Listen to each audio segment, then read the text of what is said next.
retour sur ce profit warning sur Stellantis. Félix, vous nous dites ce matin que Tavares a du boulot pour mériter son salaire. Je vous cite.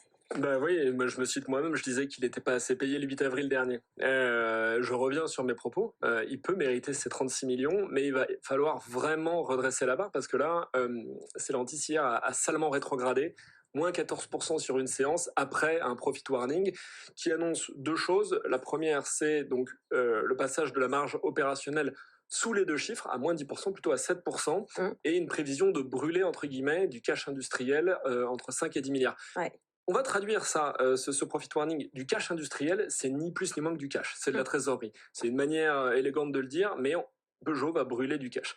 La deuxième chose, c'est si c'est votre marge d'exploitation qui baisse, alors ça va piquer un peu pour la marge nette, les bénéfices nets. Donc c'est pas excellent à court terme et d'ici mi-2025, les prévisions pour Stellantis, si vous sentiez l'âme d'un actionnaire qui voyait l'action des côtés.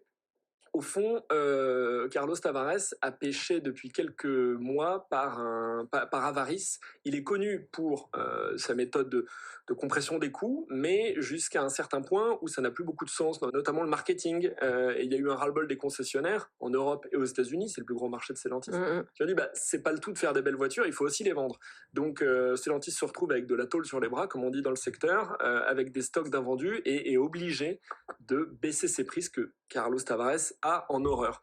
Donc, si on veut quand même s'intéresser au secteur automobile en tant qu'investisseur et qu'on veut fuir Stellantis, on a trois options, selon moi. Si on veut parier sur le tout thermique, on peut profiter de la taille de marché des États-Unis et aller vers General Motors.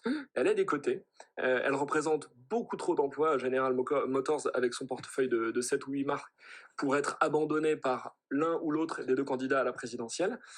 Si on veut jouer le tout électrique à l'inverse, eh bien, on va en Chine vers BYD. BYD qui se développe à fond depuis 5 ans et qui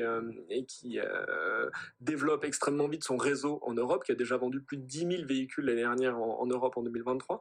Et puis si on veut jouer entre les deux, plus sage, la troisième voie hybride, avec Toyota. Toyota qui est assis sur une montagne de cash, 86 milliards d'euros, qui est d'ailleurs en train de racheter des actionnaires historiques pour simplifier son organigramme, et ça, les marchés adorent.